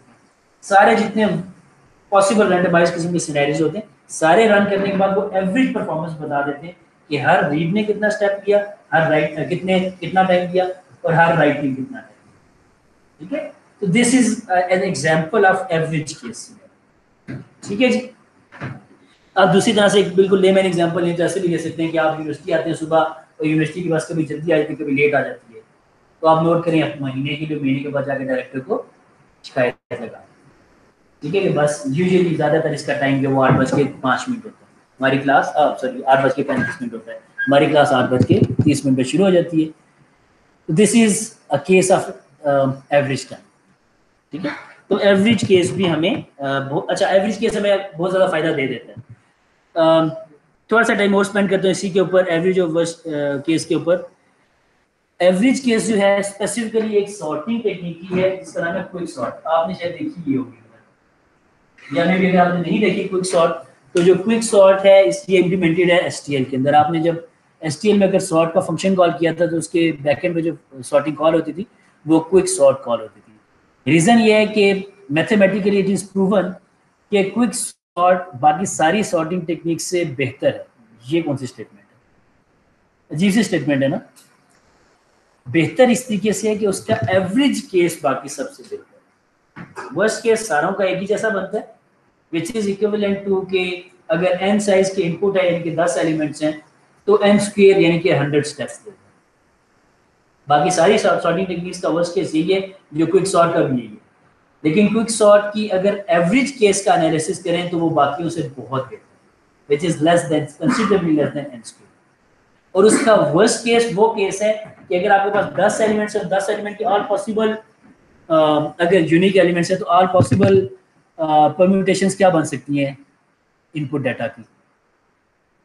परम्यूटेशन का फॉर्मूला आता है सबको? परम्यूटेशंस क्या होती हैं? 2 1 and 1 2 आर डिफरेंट थिंग, ऐसे ही होता है ना। ठीक है, तो अगर आप इस तरह से 5 एलिमेंट्स की परम्यूटेशन निकालें तो वो फार्मूला था क्या 5 × 5 - 4 फैक्टोरियल ना। तो ये जितने भी परम्यूटेशंस बनती हैं इन सारों में से सिर्फ एक सिनेरियो ऐसा है जिसमें quick sort worst case behave करेगी, वरना वो हमेशा एवरेज केस बिहेव करेगी जो कि बेहतर है। इसलिए हम कहते हैं कि वर्स्ट केस बहुत ही रेयर है। और इनफैक्ट अगर सॉर्टिंग कर रहे हैं ज्यादा डाटा पे कर रहे हैं तो ज्यादा डाटा की परम्यूटेशन और ज्यादा हो जाएंगी। अगर 10 एलिमेंट्स हैं तो परम्यूटेशन और ज्यादा होंगी, 100 है तो बहुत ज्यादा होंगी, ऐसे ही होता है ना। तो परम्यूटेशन जैसे जैसे ज्यादा होती जाती है उनमें से सिर्फ एक सिनेरियो, तो अगर परम्यूटेशन 1000 बनती हैं given your size of input data तो 1 आउट ऑफ 1000, अगर मिलियन बनती हैं तो 1 आउट ऑफ मिलियन। ये प्रोबेबिलिटी है उस एक सिनेरियो के आने की। जैसे जैसे डाटा बड़े साइज का होता जाएगा वैसे वैसे उस चांस के आने की प्रोबेबिलिटी और कम होती जाएगी, उस सेटअप के आने की प्रोबेबिलिटी और कम होगी। तो क्विक सॉर्ट कहते हैं कि वो कभी एक सिनेरियो ऐसा जो कि मिलियन में से एक दफ़ा आएगा, उसमें अगर बुरा परफॉर्म कर भी दे तो कोई मसला नहीं बनता। यूजुअली वो ऐसी टेक्निक है कि जो डाटा को इस तरह से शफल करती है कि उसका एवरेज केस ही आता है। ठीक है जी, तो this is the comparison between worst case and average case. अब थोड़ा सा इन चीज़ों को क्योंकि मैंने बहुत सारी डिस्कशन कर ली है, सिनेरियोज आपकी डिस्कस कर लिए, तो अब इन चीज़ों को बड़ा इजीली अंडरस्टैंड कर सकते हैं। ये सिर्फ एक ग्राफ बना हुआ जो कि ये दिखा रहा है कि ब्लू कलर में हमारे पास है बेस्ट केस, येलो कलर में हमारे पास एवरेज केस है और रेड में हमारे पास वर्स्ट केस है। यूजुअली एल्गोरिथम्स में यही डिफरेंस होता है, वर्स्ट केस यूजुअली बहुत बुरा होता है, एवरेज केस थोड़ा कम होता है। लेकिन जैसे जैसे इनपुट साइज ज़्यादा होता जाता है, ये एक आप समझ टेम्पलेट ग्राफ दिखाया हुआ, इस तरह के बहुत से ग्राफ अभी आगे आएंगे। तो इस ग्राफ में जो देखना है वो ये देखने के नीचे क्या लिखा है, इनपुट साइज चेंज हो रहा है। इनपुट साइज जैसे जैसे ज़्यादा होगा ये वैल्यूज भी बड़ी होती जाएगी। और दूसरे यहाँ पे लिखा है टाइम कितना लग रहा है, टाइम शायद मिली सेकंड है। ठीक है, तो हम मिली सेकंड में देख रहे होंगे। तो जैसे जैसे इनपुट ज़्यादा होती है वैसे वैसे वर्स्ट केस और बुरा नंबर ऑफ टाइम में एग्जीक्यूट होता है, नंबर ऑफ स्टेप्स में एग्जीक्यूट होता है, और एवरेज केस पहले से ज़्यादा बुरा और बेस्ट भी पहले से ज़्यादा बुरा। ठीक है जी। अच्छा, वैसे by the way best case को ज़्यादा होने की जरूरत नहीं है, बेस्ट केस को ज़्यादा होने की जरूरत नहीं है। जैसे हम कह रहे थे ना सर्चिंग में बेशक 1000 एलिमेंट हो, बेस्ट केस तो बेस्ट ही है ना, एक स्टेप। ये बेस्ट केस को ज़्यादा होना यहाँ पे इम्पोर्टेंट नहीं था। अच्छा, अभी अब हम चल रहे हैं कि अब हम ये सारी थ्योरी तो समझ आ गई कि best case, average case, worst case निकालने चाहिए, लेकिन अब ये करें कैसे। तो पहला वे ये है कि हम एक्सपेरिमेंटल तरीके से चेक करें। एक्सपेरिमेंटल तरीके से चेक करना बुरा नहीं होता, ठीक है, ऐसा नहीं है कि ये बिल्कुल ही गलत है। हम इनफैक्ट मैं अपनी एग्जांपल देता हूँ कि डाटा साइंस में जब हम एल्गोरिथम्स चेक कर रहे होते हैं, अगर हमें एल्गोरिथम का एग्जैक्टली पता हो यही एल्गोरिथम इंप्लीमेंट करना है। अब अपना सिनेरियो ऐसे ले लें कि आपको एक असाइनमेंट दे दिया मैंने कि आपने यही स्पेसिफिक डाटा स्ट्रक्चर यूज करना है और कोई यूज ही नहीं करना, तो आपने उसको इंप्लीमेंट करने की आपकी मजबूरी है। लेकिन अब आप देखना चाहेंगे उसका बिहेवियर क्या है, कितना अच्छा है, कितना बुरा परफॉर्म करता है, तो फिर आप एक्सपेरिमेंट इवैल्यूएशन कर सकते हैं। मतलब ये कि आपने उसको इंप्लीमेंट किया, इंप्लीमेंट करने के बाद उसको आपने रन किया, पहले 5 एलिमेंट पे रन किया, फिर 10 पे रन किया, फिर 15 पे रन किया, 20 पे रन किया, और आपने मुझे बताया कि सर ये जब 100 एलिमेंट्स आ जाते हैं ना बस फिर ये सो जाता है। शायद मेरा ख्याल है मैंने पीएफ में या रूट में एक एक्सपेरिमेंट ये करवाया भी था आपसे कि इसको फैक्टोरियल को या फिबोनाची सीरीज को अपने कोड करके चेक करेंगे कितने बड़ी वैल्यू पे ब्रेक कर जाता है। ठीक है यार सब, ठीक है, रिकर्जन में हमने चेक किया था। तो कभी कभी अभी एक्सपेरिमेंटल चेकअप भी करते हैं, कुछ सेक्शन में कराया होगा, किसमें चेक नहीं कराया होगा। यानी कि दोनों सेक्शन एफ ने मेरे से सिर्फ ऊप पढ़ा ना, ये तो नहीं पढ़ा, ये हो सकता है मैंने पीएफ में भी कराया तो आपने ना कराया, ये मैंने ऊप में कराया, ठीक है। तो वो रिकर्जन में आपने ये चीज़ देखी होगी कि उसको कहते हैं एक्सपेरिमेंटल चेकिंग, क्या आप कोडिंग करने के बाद चला के देखते हैं डिफरेंट इनपुट साइज के ऊपर और फिर आप देखते हैं कि कितना अच्छा है पूरा परफॉर्म करे, तो उसके अगेंस्ट जो चीज़ जनरेट करते हैं वो इस तरह का एक जी।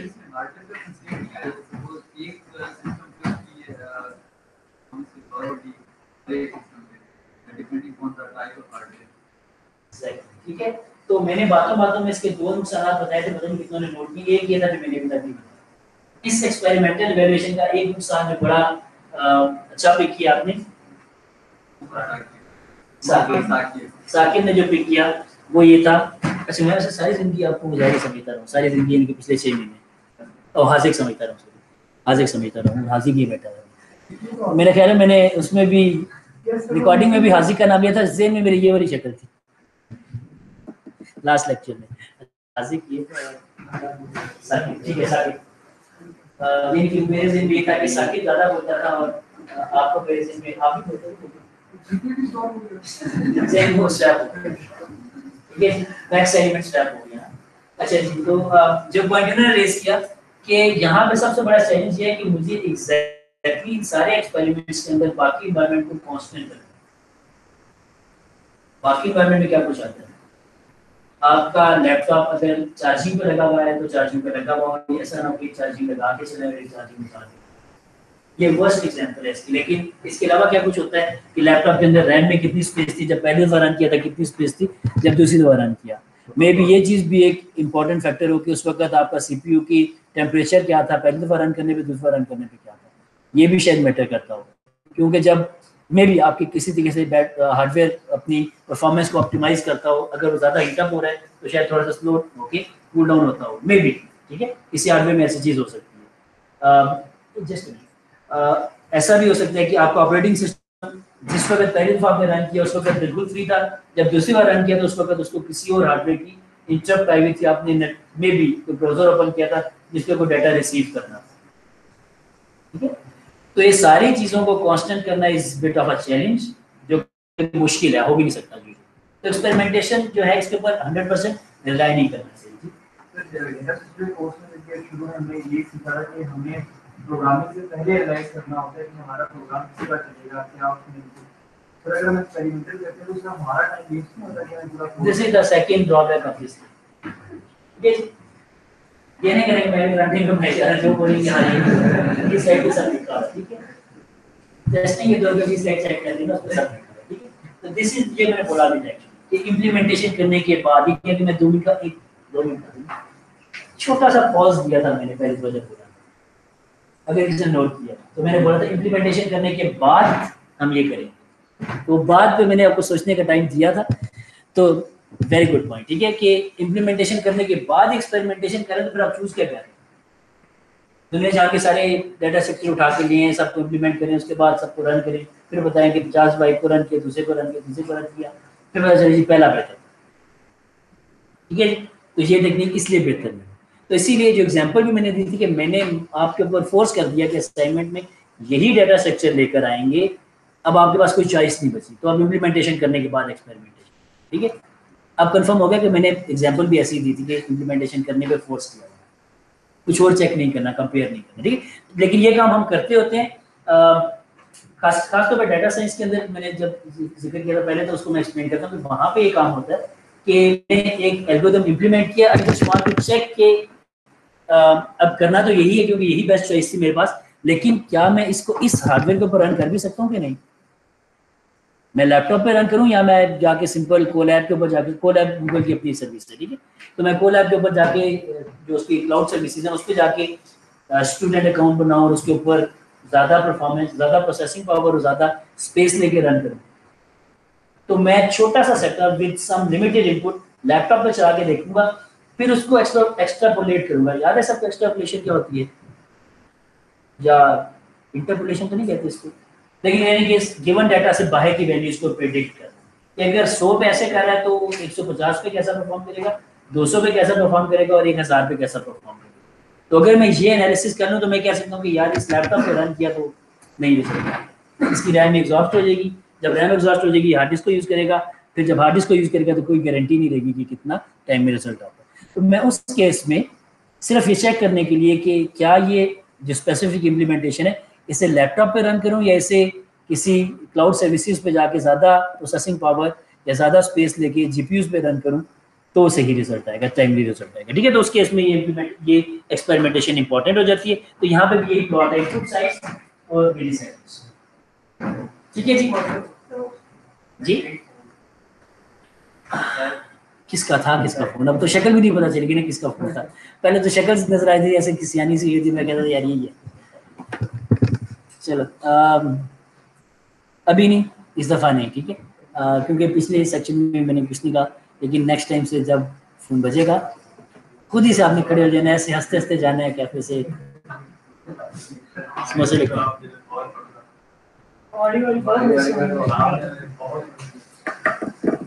चलो अभी तो वेलकम भी कहा है ना आज मैंने, वेलकम के साथ ही मैं ये तो नहीं कर सकता ना, तो चलो नेक्स्ट टाइम, लेकिन कोशिश करें कि ये कंट्रोल रखें से। तो यहाँ पे भी वही प्लॉट किया है, ठीक है, यहाँ पे भी 3 एल्गोरिथम्स प्लॉट किए, ठीक है, तो ग्राफ को समझना भी इंपॉर्टेंट है।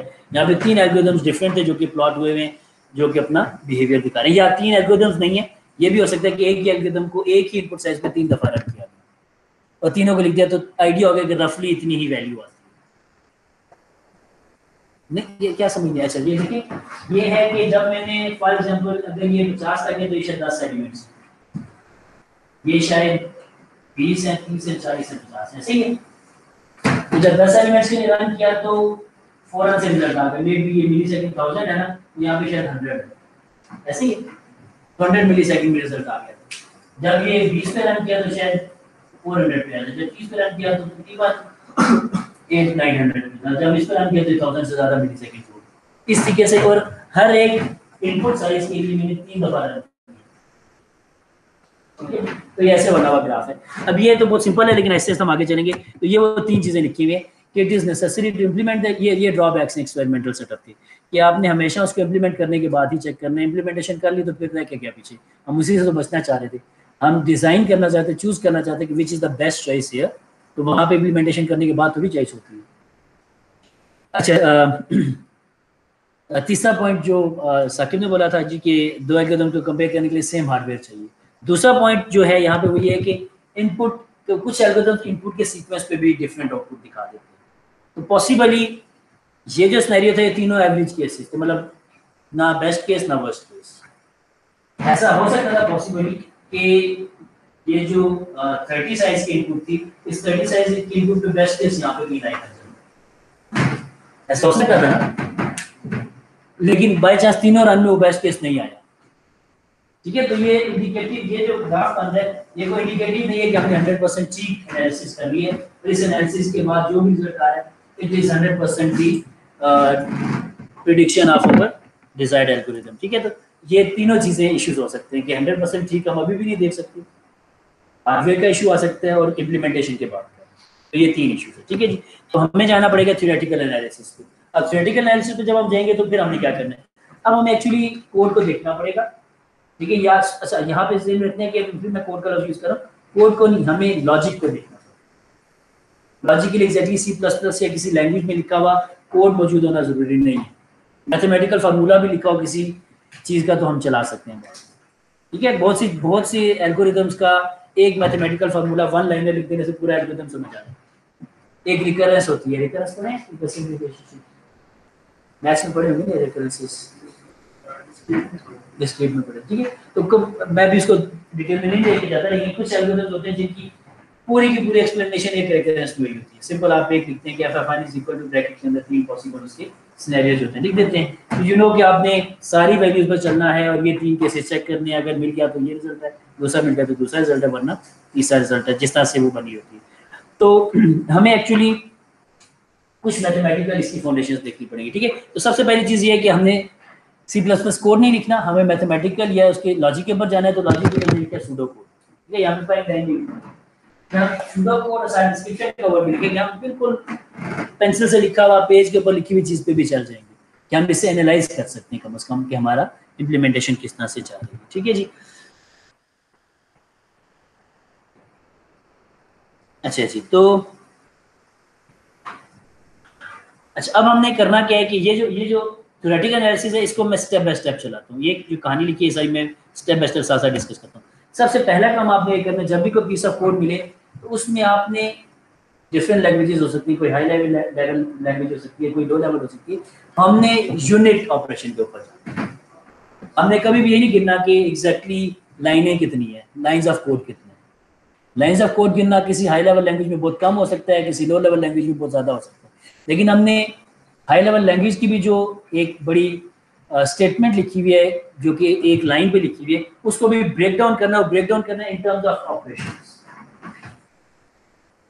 तकरीबन सारे ऑपरेशंस लिखे हुए, इससे अलावा भी बहुत सारे हो सकते हैं, लेकिन हमें आइडिया हो गया कि हमने अगर एक लाइन लिखी हुई है C++ कोड की, a is equal to b plus c for example, a is equal to b plus c, एक ऑपरेशन है प्लस का, एक ऑपरेशन है असाइनमेंट का, और शायद कोई एक असाइनमेंट आप कह सकते हैं कि मेमोरी एलोकेशन का भी अगर आप बहुत ही डिटेल में जाना चाहें तो आप वो भी लिख सकते हैं कि a b और c अगर तीन वेरिएबल्स मैंने अभी बनाने थे तो उनकी भी 3 का स्टेप लगेगा मेमोरी एलोकेशन का। ठीक है, तो हम उनको भी यहाँ पे स्पेशली लिखते हैं न्यू एंड डिलीट ऑपरेशन। ठीक है, तो न्यू एंड डिलीट ऑपरेशन हमारा ये स्टैटिक मेमोरी एलोकेशन पे भी हो सकता है। स्टैटिक और डायनेमिक तो C++ में स्पेसिफिकली, कुछ लैंग्वेजेस में ये दो अलग-अलग कॉन्सेप्ट्स नहीं है। मेमोरी एलोकेशन या वेरिएबल एलोकेशन एक ही तरह से हो रही होती है। ठीक है, तो वहाँ पे जो भी वेरिएबल डिक्लेरेशन है वहाँ पे मेमोरी एलोकेशन है, तो आप ये न्यू डिलीट C++ देख सकते हैं। बाकी लैंग्वेजेस के लिए आपको ये लिखा हुआ नजर नहीं आएगा। तो सूडो कोड के केस में आपने जहाँ पे वेरिएबल डिक्लेयर किया उसको आप कह देंगे दिस इज वन ऑपरेशन जो कि मेमोरी एलोकेशन। ठीक हो गया। तो आपने पहले अपने सारे प्रोग्राम में ऑपरेशंस डिवाइड कर लेने कि अगर एक बड़ी सी लाइन स्टेटमेंट लिखी है तो उसमें ऑपरेशंस कितने हैं। इस लाइन पे में भी 2 ऑपरेशंस तो मैंने हाईलाइट कर दिए। अगर आप मेमोरी ऑपरेशंस को भी देखें तो शायद ए बी सी को डिक्लेयर भी करना था कहीं पे, तो 3 वो ऑपरेशंस भी थे, लेकिन वो शायद इससे पहले वाली लाइन पे हो गए। तो इसको पहला ये पॉइंट आपने ध्यान में रखना है। दूसरा पॉइंट ये ध्यान में रखना है कि जब भी आप एनालिसिस कर रहे होंगे तो आपके पास ब्लॉक्स या सीक्वेंस ऑफ बहुत सारी इंस्ट्रक्शंस आ सकती हैं। ठीक है, एग्जांपल के तौर पे ये कोड है, इसमें अगर आप देखें तो पहली स्टेटमेंट है, फिर दूसरी है, फिर ये C++ कोड लिखा हुआ है ना। इसमें पहली स्टेटमेंट पे अब पिछली स्लाइड वाला नॉलेज जो वो अप्लाई करें sir. Temp is equal to a कोई वेरिएबल पहले से बना हुआ था। कितने ऑपरेशन जैसे एक लाइन के ऊपर टेम्प हो गया मेमोरी एलोकेशन वाला डिक्लेयर किया ना, और फिर उसके बाद असाइनमेंट ऑपरेशन। ठीक हो गया, तो 2 ऑपरेशन हो गए। दूसरी लाइन 1 ऑपरेशन, तीसरी लाइन 1 ऑपरेशन। ठीक है, तो मैंने पहला वाला जो पिछली स्लाइड का नॉलेज था वो यहाँ पे अप्लाई किया कि मुझे हर इंस्ट्रक्शन हर लाइन के ऊपर भी नंबर ऑफ ऑपरेशंस करने। तो पहली लाइन पे 2 ऑपरेशन, दूसरी पे 1 और तीसरी पे 1। ये तो अलग-अलग से हर लाइन पे देख लिया, लेकिन इवेंचुअली आप इन सारा को काउंट करके टोटल बता देना कि सारी स्टेटमेंट्स मिला के नंबर ऑफ ऑपरेशंस कितने बने। तो इस प्रोग्राम में बन गए 2 + 1 + 1। तो मुझे सारी स्टेटमेंट्स की ऑपरेशंस ऐड अप करके इवेंचुअली एक वैल्यू बतानी है, तो this is 4 for this specific. ठीक है जी, पूछा बोले। बिल्कुल ठीक कह रही है। ये जो एनालिसिस अभी हम देख रहे हैं ये वो बिल्कुल इन डेप्थ एक स्टेप देख रहे हैं हम ना। आहिस्ता आहिस्ता मैं इस चीज को थोड़ा सा और रिलैक्स करता जाऊंगा कि हमें कितना देखना इंपॉर्टेंट है। इतना एनालिसिस करना हमें हर वक्त इंपॉर्टेंट नहीं होता, लेकिन क्योंकि अभी हम फाउंडेशन बना रहे हैं ना, इससे चलेंगे फिर आहिस्ता आहिस्ता चलते चलते हम बहुत सी चीज़ों को जनरलाइज करते हैं। ठीक है, लेकिन ये पता होना जरूरी है कि इस लेवल तक जाना चाहिए। सही। अच्छा, तो ये एक थी। अभी इसकी थोड़ी सी कॉम्प्लेक्स एग्जांपल भी देख लें। अब इसमें अगर काउंट करें जरा, पहली लाइन पे कितने ऑपरेशंस हैं आप बताओगे? जी जी, पहली लाइन पे कितने ऑपरेशन? एक हो गया ये वेरिएबल डिक्लेरेशन, एक ये हो गया डीरेफरेंस, एक ये हो गया डीरेफरेंस, और एक हो गया सेट। तो बाकी कितने? 4 ऑपरेशंस। ठीक है, मैंने रफली काउंट किया, लेकिन 4 मुझे लगता है ठीक वैल्यू है। दूसरी लाइन पे कितने ऑपरेशंस हैं? वही 4। तीसरी लाइन पे 2 ऑपरेशंस। ठीक है, चौथी लाइन पे भी 2, पांचवी लाइन पे भी 2, छठी लाइन पे भी 2, और लास्ट लाइन पे 1। ठीक हो गया। तो कितने ऑपरेशन टोटल बने? 4 + 4 + 2 + 2 + 2 + 2 + 1। ठीक है जी, तो 17 ऑपरेशन बन गए। तो ये टोटल नंबर ऑफ स्टेप्स हैं इस पीस ऑफ कोड के। ये वो बेसिक्स हैं जो हमें एनालिसिस करते हुए पता होनी चाहिए कि हमने क्या काउंट करना है। हमने सारे ऑपरेशंस काउंट कर लिए इस प्रोग्राम में कितने ऑपरेशंस होते हैं, क्योंकि हर ऑपरेशन को हमने कंसीडर करना है यूनिट स्टेप। अच्छा, ये अभी यहाँ इस लेवल पे हमने डिफरेंशिएशन नहीं की कि फ्लोटिंग पॉइंट ऑपरेशन ज़्यादा टाइम लेता है और फिक्स पॉइंट जो है वो ज़्यादा कम टाइम लेता है। ठीक है, हमने ये डिफरेंशिएशन नहीं किया। ठीक है, हम कर सकते थे ये डिफरेंस, लेकिन हमने नहीं किया। हमने कहा सारे ऑपरेशन जो प्लस के वो एक जितना टाइम लेंगे, सारे माइनस का ऑपरेशन एक जितना टाइम लेंगे, और प्लस और माइनस भी एक ही जितना टाइम लेंगे। तो ऑपरेशंस काउंट करने हैं, हर ऑपरेशन कितना टाइम लेगा, ज़्यादा लेगा कम लेगा, हमने ये काउंट नहीं किया। ठीक है, रीजन बीइंग कि हार्डवेयर डिफरेंट तरह के हो सकते हैं, लेकिन अगर एक फ्लोटिंग पॉइंट इंस्ट्रक्शन है तो वो इंटेल पे भी स्लो ही चलेगी, तो एएमडी पे भी स्लो ही चलेगी, ज़्यादा स्टेप्स लेगी as compare to fixed point instruction जो। ठीक है जी, तो इसलिए हम उस चीज़ को नहीं कंसिडर कर रहे। ठीक है, ये जो नीचे गोले बने हैं ये आपके कोर्स का पार्ट है। ठीक है, ये एक ट्री बना है जिस ट्री के अंदर कोई ऑपरेशन किया हुआ है, लेकिन हम इसको बाद में पढ़ेंगे। ठीक है, इसलिए अभी इस पे कंफ्यूज नहीं होना, लेकिन ये काम हमने करना होगा। ठीक है, इसी तरीके से घुमाना फिराना चीज़ों। क्या हुआ जी, क्या कमेंट था? अब एक तो अब मुश्बाने की भी जरूरत नहीं ना, मास्क लगाया हुआ है, जो भी बोल रहे सर को कौन सा पता चल रहा है। क्या था, कोई कमेंट था? क्या मिक्स होगा? नहीं नहीं, बिल्कुल नहीं पड़ा अभी तो। जब उठ के जाएंगे थोड़ा सा हिले जुलेंगे, दिमाग हिलेगा थोड़ा ना।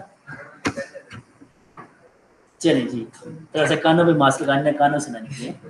अच्छा चलिए, ये जो कोड है, अब जितना आप देख चुके थे उसके मुताबिक जरा इसको एनालाइज करें। इसमें बड़ा कुछ पॉइंट आउट भी किया है, 1 2 3 4 लिखा हुआ है। एक बच्चा वॉलंटियर करके मुझे बताया कि स्टेटमेंट नंबर 1 कितने दफा एग्जीक्यूट हो। कोई बच्चा वॉलंटियर करे जी, एक दफा एग्जीक्यूट होगी। अच्छा जी, कोई और बच्चा वॉलंटियर करके बताया स्टेटमेंट नंबर 8 कितनी दफा एग्जीक्यूट हो।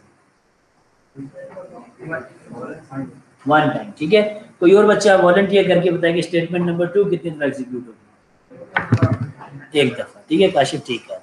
अच्छा, अब जिन्होंने वॉलंटियर नहीं किया था उनकी शामिल है। ठीक है, अब मुझे बताएंगे कि स्टेटमेंट 5। अच्छा, अब मैं क्वेश्चन को थोड़ा कॉम्प्लेक्स करता हूँ। अलमिशा बताना चाहेंगे? नहीं, आप ही बताना चाहेंगे। 5 6 और 7 जो है स्टेटमेंट, ये different number of times execute होगी या equal number of times execute होगी? तीनों एक ही जितना एग्जीक्यूट होगी या 5 ज्यादा एग्जीक्यूट? 5 6 7 ये वाली लाइन है।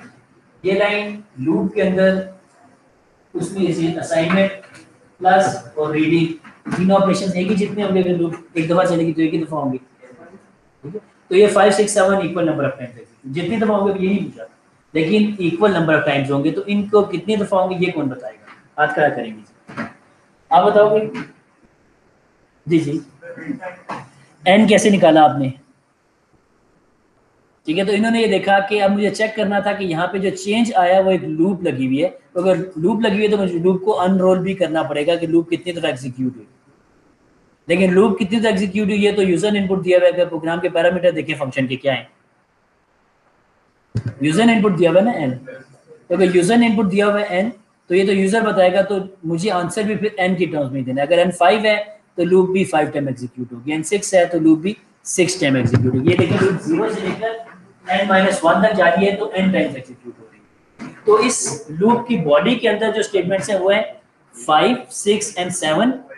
ये लूप की हर आइटरेशन में एक दफा एग्जीक्यूट होगी। सब लोग एग्री कर रहे हैं, कोई कंफ्यूज तो नहीं है? कोई बच्चा कंफ्यूज नहीं है? ठीक है। अच्छा जी, अब मुझे कौन बताएगा? मुझे आप बताएंगी कि स्टेटमेंट नंबर 4 कितनी दफा एग्जीक्यूट होगी? yn +1 +1 निकालें। +1 कहाँ पे है जी? थोड़ा सा और एनालाइज करें। n कैसे आया था? n आपके ज़हन में था, वो कैसे था? ठीक है, 1 क्यों आ रहा था एक्स्ट्रा साथ में?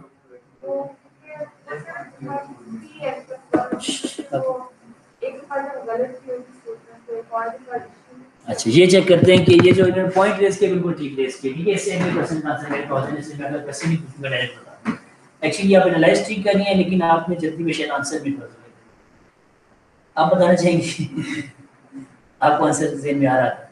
तो ये n+1 टाइम्स ठीक है, अब मैं पूछता नहीं और मैं बताता हूँ, ठीक है, क्योंकि एक्चुअली उन्होंने एक्सप्लेन कर दिया तो मैं उनको क्रेडिट इसका देना चाहता हूँ, ठीक है। ये जो फोर्थ स्टेटमेंट है, ये स्टेटमेंट है प्लस की, ठीक है। तो हमें पता है कि लूप कैसे, ये C++ का कोड है, तो हमें पता है कि लूप कैसे चलती है, ठीक है। लूप ऐसे चलती है कि पहले इनिशियलाइजेशन होती है एक दफा, फिर कंडीशन चेक होती है, फिर बॉडी एग्जीक्यूट होती है और उसके बाद इंक्रीमेंट होता है, सही है। बॉडी एग्जीक्यूशन के बाद इंक्रीमेंट होता है। तो अगर मैं चाहूँ तो ये प्लस प्लस लिखा हुआ है, इसको मैं यहाँ लिख सकता हूँ, इसके नीचे लूप का ब्लॉक बना के, तो ये i++ एक्चुअली लूप की बॉडी का ही पार्ट है, ठीक है। तो बॉडी अगर n टाइम्स एग्जीक्यूट हो रही है तो ये भी n टाइम्स ही एग्जीक्यूट हो रही है। जितनी तो बॉडी एग्जीक्यूट होगी एग्जैक्टली उतनी तो बॉडी के एंड पे इंक्रीमेंट भी हो जाएगा, ठीक है जी। अब बात आ गई जो इन्होंने ये जिक्र किया था कि एक आइट्रेशन वो भी थी या कुछ एक्स्ट्रा स्टेप्स वो भी थे कि जब ये लूप में चलना था लेकिन कंडीशन फॉल्स हो गई, ठीक है। देखिए ये बॉडी एग्जीक्यूट हो रही है और यहाँ पे आके ब्रेक करेगी, ठीक है। तो इसकी रहेगी पीछे स्टेटमेंट नंबर 3, बाकी सारी चेक हो चुकी है, स्टेटमेंट नंबर रह गई 3। स्टेटमेंट नंबर 3 में ये इंपॉर्टेंट हो गया है कि जो लूप चल रही है वो चलते हुए कंडीशन कितनी दफा चेक करें। जब पहली दफा इनिशियलाइज हुई तो इसने स्टेटमेंट चेक की, इसने कंडीशन चेक की, अगर कंडीशन ट्रू है तो बॉडी में एग्जीक्यूशन। तो जब ये लास्ट इटरेशन यानी कि i की वैल्यू n-1 थी, ये ट्रू हुई, बॉडी एग्जीक्यूट हुई, इंक्रीमेंट हुआ। उसके बाद अब जो नेक्स्ट स्टेप होगा वो ये होगा कि i की वैल्यू हो चुकी है n, और ये कंडीशन चेक, कंडीशन हो जाएगी फॉल्स। जब कंडीशन फॉल्स हो जाएगी तो एक कंडीशन एक एक्स्ट्रा चेक हुई है, क्योंकि ये बॉडी एग्जीक्यूट होने से पहले चेक होती है, तो ये अभी भी एग्जीक्यूशन से पहले चेक हुई है लेकिन बॉडी का एग्जीक्यूशन नहीं करा। तो ये जो कंडीशन है ये एक दफा ज्यादा एग्जीक्यूट हो रही है, ये n टाइम्स ट्रू हो रही है और आखिरी दफा फॉल्स भी होती है, तो n+1 times. n times body चलने का मतलब ये नहीं कि n टाइम कंडीशन ट्रू थी, ठीक है। तो अब ये बना कि स्टेटमेंट 1 जो थी वो चली 1 टाइम, स्टेटमेंट 2 और स्टेटमेंट 8 1 2 और 8 1 टाइम्स चली, तो ये तो 3 हो गई। हमने देखा था ना कि अगर 3 स्टेटमेंट्स इकट्ठी लिखी हो तो उनको काउंट कर लेते हैं, तो ये तो 3 हो गई।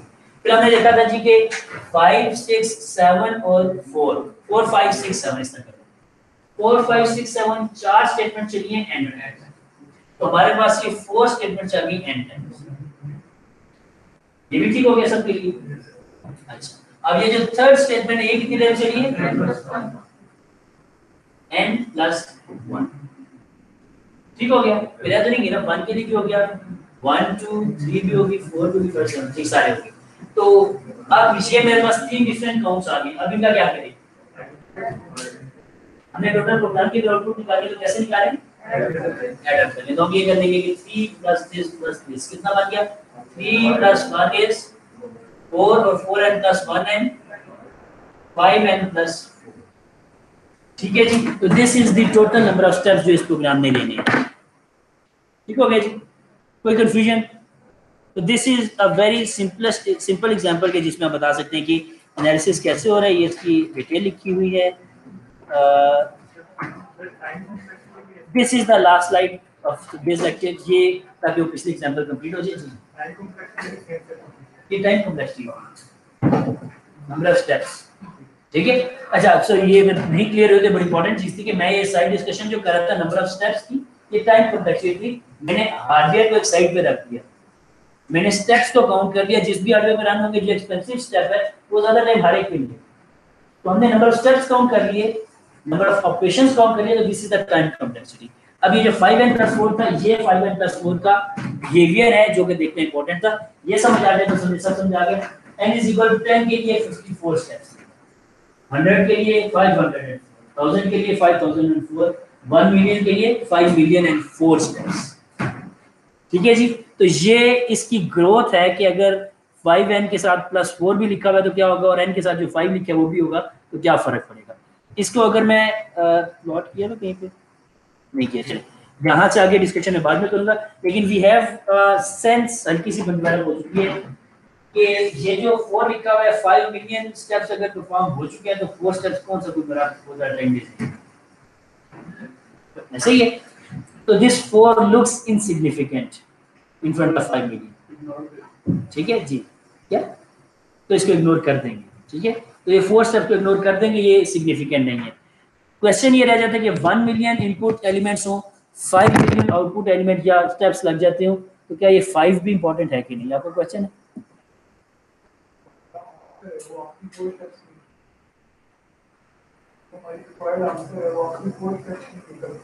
नहीं, आंसर तो 4 स्टेप्स में निकलता है, लेकिन टोटल नंबर ऑफ स्टेप्स हम बताते हैं ना, यूजर को तो बताते हैं कि 4 स्टेप्स आखिरी में रिजल्ट आता है। सॉर्टिंग हो तो आखिरी 4 स्टेप्स में रिजल्ट तो नहीं आएगा ना, रिजल्ट तो साथ साथ ग्रो कर। तो इंपॉर्टेंट ये है कि टोटल नंबर ऑफ स्टेप्स जो बने थे उनमें ये जो 4 ऐड हो रहे हैं, ये 4 ऐड करने से कोई ज़्यादा टाइम लग रहा है कि नहीं। एक इनिशियलाइजेशन का स्टेप है, कोई आगे मेमोरी डीएलोकेशन का स्टेप है, ये स्टेप्स मैं काउंट करूँ ना भी करूँ तब भी फर्क नहीं पड़ता, ठीक है। तो ये इंपॉर्टेंट था। अब सोचना आपने ये है कि ये 1 मिलियन अगर नंबर ऑफ इनपुट एलिमेंट्स है तो इसका साइज 5 मिलियन जाता है, ये कोई सिग्निफिकेंट जंप है, या अगर ये कोई किसी और तरह से ग्रो करता है तो जंप ज़्यादा सिग्निफिकेंट। ये 5 लिखना इंपॉर्टेंट है कि नहीं, ठीक है। तो ये चलिए हम नेक्स्ट लेक्चर में डिस्कस करेंगे।